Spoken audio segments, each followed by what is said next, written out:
Hello and welcome back, friends. If you're new around here, I'm Big GATAH. If you came looking for the sharpest tennis bets, you're right where you belong. Right now, we're covering ATP, Winston-Salem. Third round, so get in the comments. Let me see what you're playing for tomorrow. And keep your eyes peeled for my pinned comment and see what I'll be playing as well. If you do like the breakdowns of these matches, please give this video a like. If you would like to help me grow my community and also get my picks as soon as I upload, please subscribe. It goes a super, super long way. I'm trying to build the community as big as I can. We have a free Discord and the pinned comment as well. And if you're feeling generous, there's a link if you would like to donate.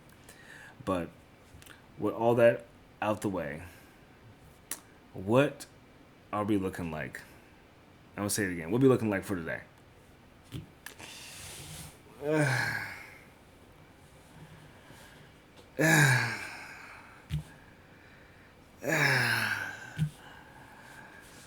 Something about the second round in 250s and 500s. They're just as bad as the first round because these other guys pop in that haven't played yet. Anyway, we took Mackenzie McDonald to go against the 2-15 on hard court Luciano Darderi over 2 seasons. And he lost in 3 sets. He really did. I don't have many bets on McDonald, but there won't be many more after what I saw today. He was up 3-0 in the first set. Somehow lost in a tiebreak. Can't write this stuff. Can't write it. Up 2 break points. And then Pablo Carreño Busta got destroyed by Baez. Who saw that coming? I mean, come on. What is this? What is this? Flipped roles, if I've ever seen it. But hey, shout out Sebastian Baez. Maybe he's looking good. Maybe he's trying to win this tournament. I guess we shall see. That was all we had. Oh, no, we had one more. We took Medjedovic for the certified smoke. Straight sets, 2-0. Our sweet glory and salvation. Thank you, Medji. You did it for us. We appreciate you. We do appreciate you. You gave us some hope in the day. Didn't go completely dry out here, so much appreciation for that. But let's hop into round 3. I think we only have about 5-6 matches, so I'll be pretty quick about it. There's one still going on, but let's just jump right into it, all right?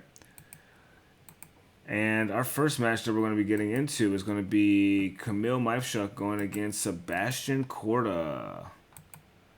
And my oh my, am I excited to watch this, even though I won't be able to. This is going to be their first head-to-head. Majchrzak's been playing real good. Won in straight sets against Borges pretty convincingly. Beat Nicholas Jerry in the first round pretty convincingly as well, as we said before.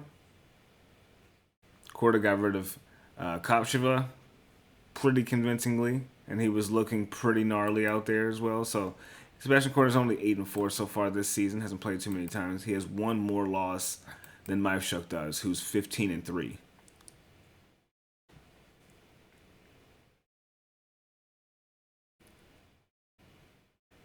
This is going to be an interesting one. I know it's American soil, and Sebastian Korda does generally play well on American hard courts. I haven't seen enough to trust him to go with him outright. Korda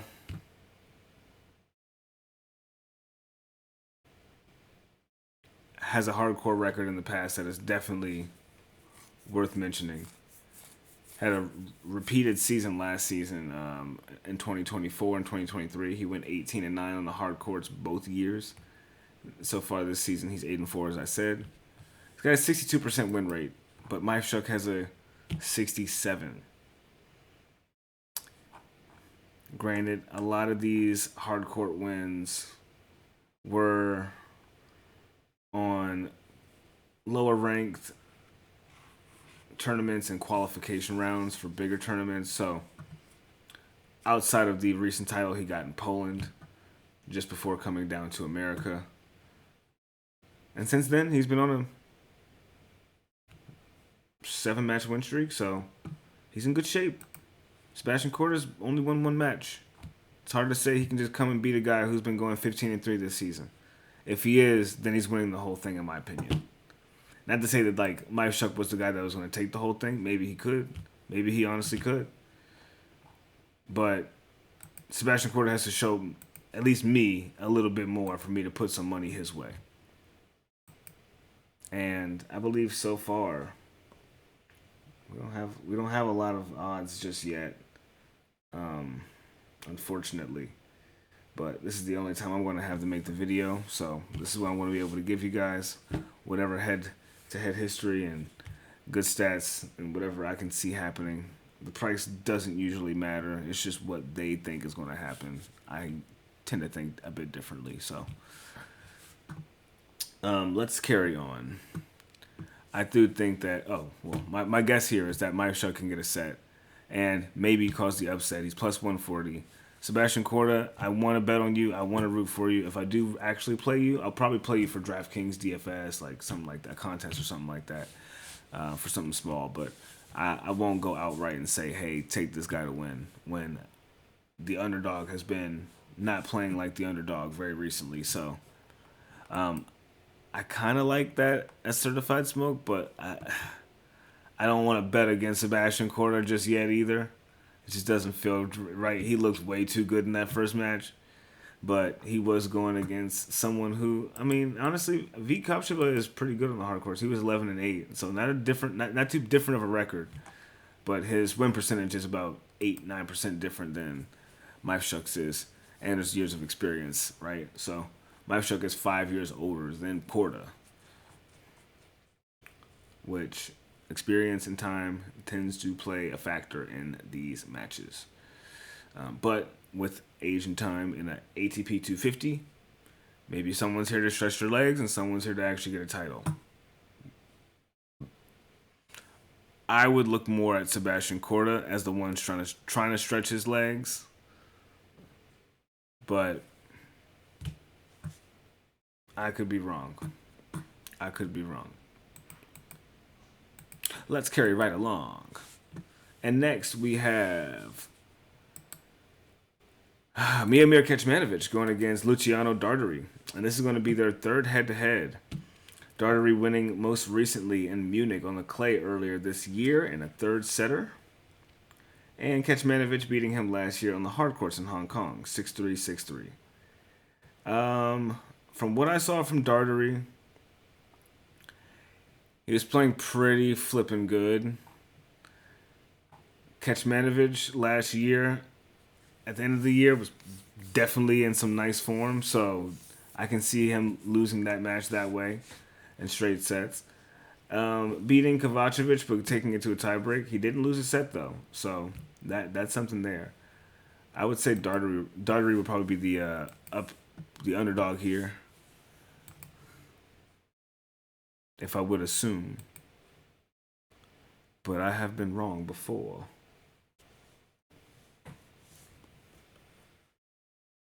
Let's see. Yeah, they don't have a price on them yet, but I can assure you that Kecmanovic and Darderi are either going to be even money or Darderi is going to be the underdog. Slight underdog, if anything. Yeah. I would go with Kecmanovic to get a set in that one.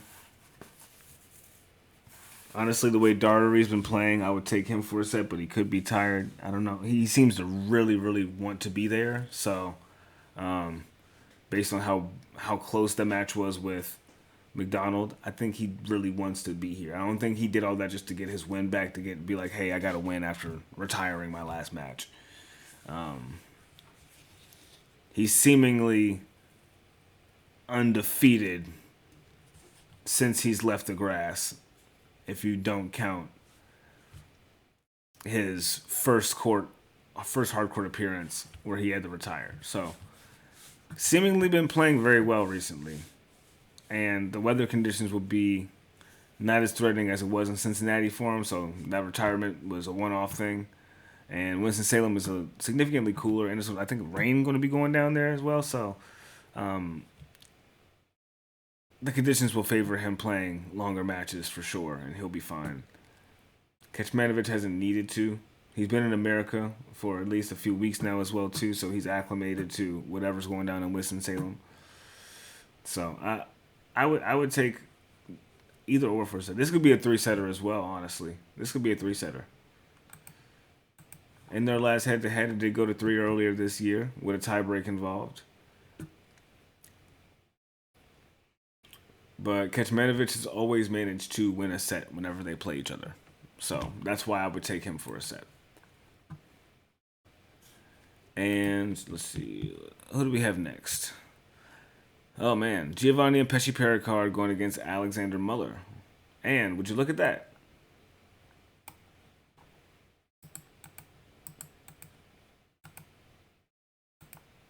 Oh, by the way, Kecmanovic is 15-10 on the hard court, and Darderi is 2-6. So, yeah. Anyway, Mpetshi Perricard going against Alexander Muller.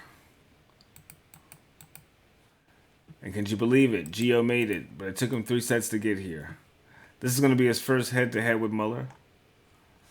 Muller did beat the 17-year-old, as I said he may have done. He may be able to do it, and he did it by the skin of his teeth, which isn't too strong of a performance. But one thing we know about Gio is that he's going to give us a tie break every now and again, and there he is, giving us a third set tie break against Pedro Martinez. Dropped the first set 2-6. Kind of how he started his last 2 sets. So, against Coleman Wong. So, we'll see how this goes here. Muller hasn't been playing outstandingly at all either, so I would just avoid the match altogether. Unless you want to take Gio for aces or something. He's a decent returner, Muller is, but he's 7. I'm sorry, Jesus. Muller is 11-8 this season with a 22-21 record. Gio is 7-8 on the hard court with a 15-17 record this season. I would just stay all the fuck away from this. Yeah. I don't even have any words for that one. Good luck to those gentlemen. All right, in our next match we have Roberto Bautista Agut going against Martin Fucsovics.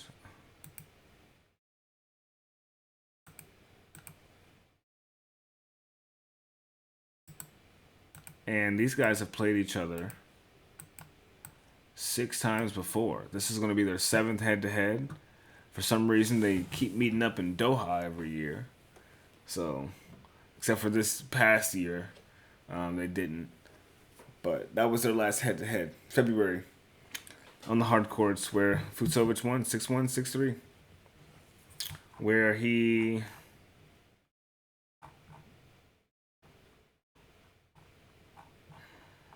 Hold on.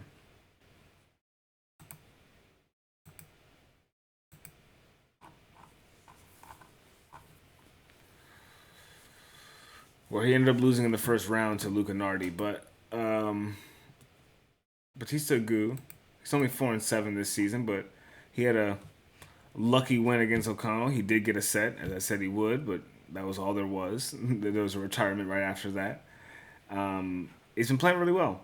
I think he's gearing up to do some damage in the U.S. Open. Looking forward to seeing the old head do some damage. The old geezer like me. Get out there and get to it. But yeah, I like Bautista Agut against Fucsovics. I think this could be a 3-setter as well. Honestly, I can see both these guys getting the set. I would lean towards Fucsovics because he did get that win on Greek Spore. Seemingly been playing without a hitch Came right back off the clay and just got right to it on the hard courts. Kind of with a good draw, a simple draw to go through. Gaston and Griekspoor, not the two best in the two best of forms recently, so definitely a good path as you climb. And Bautista Agut has yet to really play a full match as well, so I think we get a good Bautista Agut tomorrow. I do think we do. I think we get one. He'll have fresher legs for sure. So, um, yeah, I kind of like Bautista Agut. Kinda. I kind of like him. Um,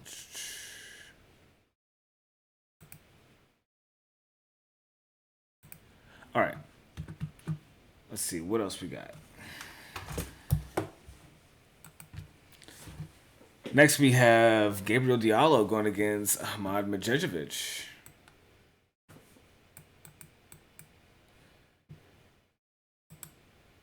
This should be a good one. They've only played each other once before, and it was on the clay courts where Medji beat him 6-4, 6-4 earlier in Barcelona this year. Oof. Diallo didn't have to play Basov already. I guess whatever. Medjedovic has gone through Fernley and Rinderknecht so far, so definitely looking like a bit of a threat here. Not gonna lie to you. Definitely looking like a threat out here. They're probably gonna have this be an even money match. Just gonna call it as I see it. These guys are both really good. Um, Diallo is what, top 30 now? Top 33. Medjedovic is 65. Decent hard court records this season, but known to play on the hard courts career-wise. 14-11 for Diallo, 5-3 for Medjedovic. He's slowly getting his bearings back.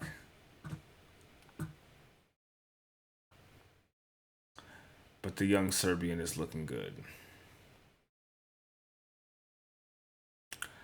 I would go with Diallo on this one. I would. Just for a set, though.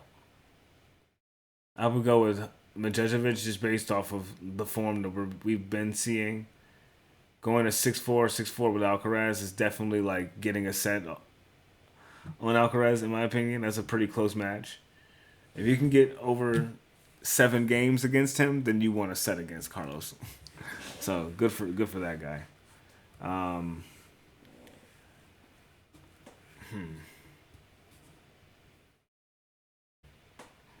He's beaten Griekspoor and Kovacevic as well. Diallo has only played Baez and Sinner, Gigante, and Fritz, Shelton, Marajan. The trend is he plays one person, he loses to the very next person. He didn't play anyone today though. So is he gonna win here and then lose the next one? Maybe so. Maybe so.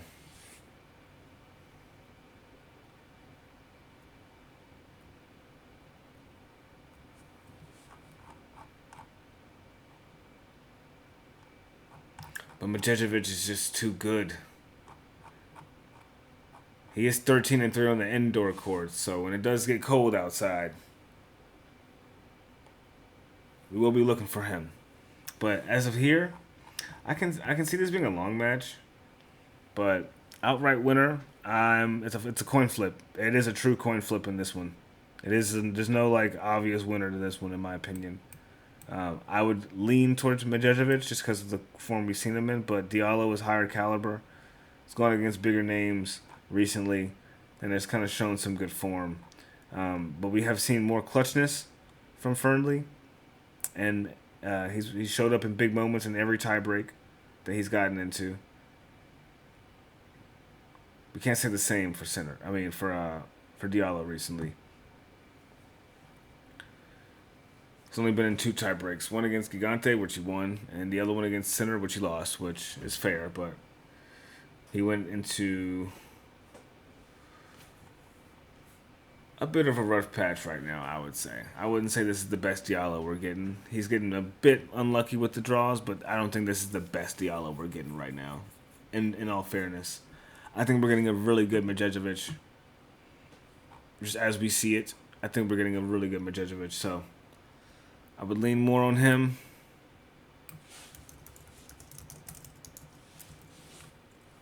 Let's keep on pushing though. All right, next we have Bu Inchakete going against Mariano Navone. And Lord have mercy, Bu got through and beat Stefanos Tsitsipas, man. I told you guys to leave that match alone. That man is not going, he's going through something. He beat him 6-3, 6-2.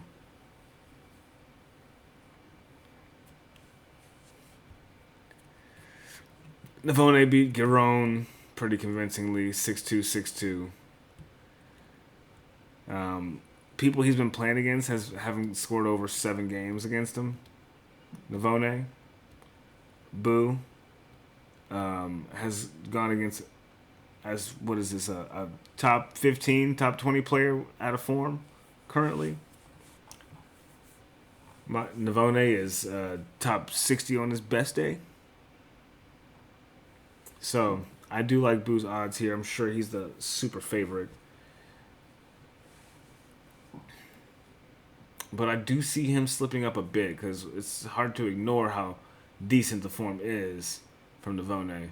Maybe he does snag a set.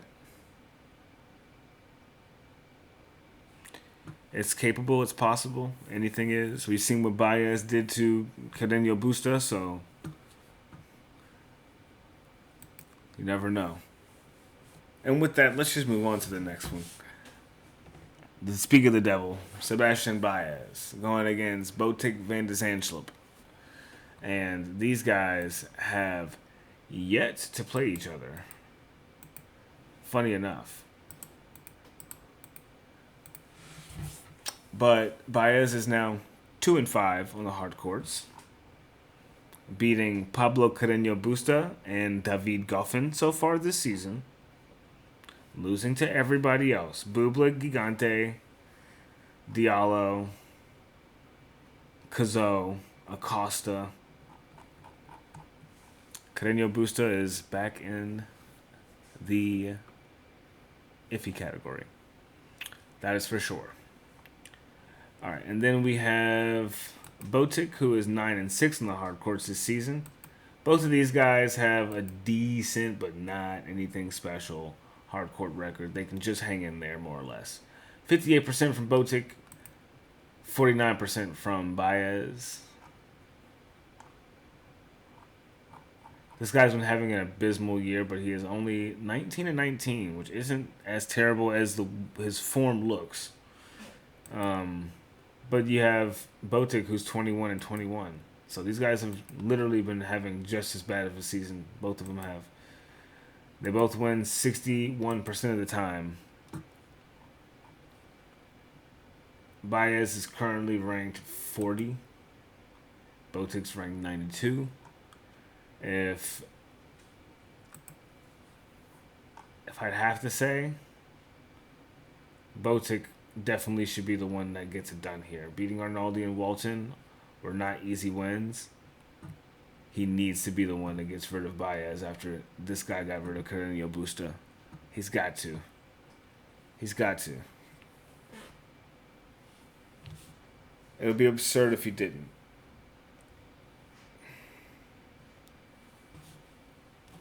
But you never know. You never know, folks. You never know. And because there's no picks up on the board yet, I can't really give you guys too much of what I think. There's only a match up on the board for me so far, so I can check these other books real quick. But only pick I see is Sebastian Korda and Majchrzak on the board so far. Even though these matches have been over with for so long. I don't know what the holdup is.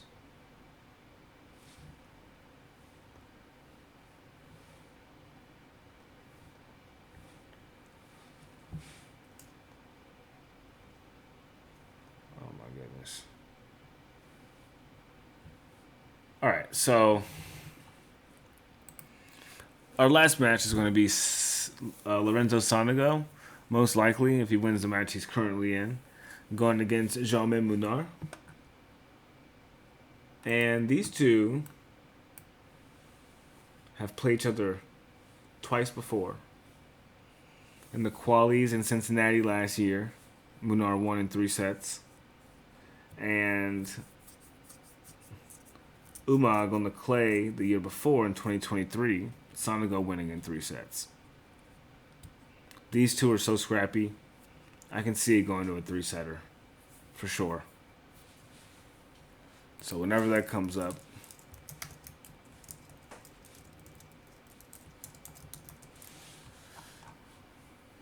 and then just looking at their form, Munar beat Bellucci pretty convincingly today, as we said before. Sonego lost to Fritz in straights in Cincinnati, but beat Bergs in straights. Took a set off of Rublev as well, but couldn't get the deed done. Beat Boo 6-1, 6-4. Man, if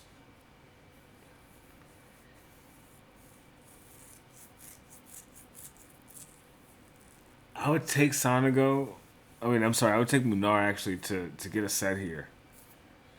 I just have a hard time trusting Sonego at sometimes. He's a bit iffy. He's a little overzealous when he plays. And the errors kind of show up with the overzealousness.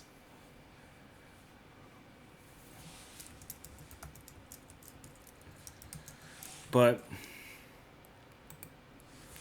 that's honestly something that I do not mind too badly. Not too much. It going to 3 sets. But, hey. That's all we got for today. So, if you fancy something that I'm skipping over, please put it in the comments. Looking forward to seeing what everybody plays. Had a few winners. Obviously, I wasn't one of them today. But we had some winners that had some tickets in the comments. And in my Discord as well. Get yourself involved. We're slowly growing. I remember when I started this Discord a few months ago, it had like 6 people in it, and now we're close to 100 people in the Discord.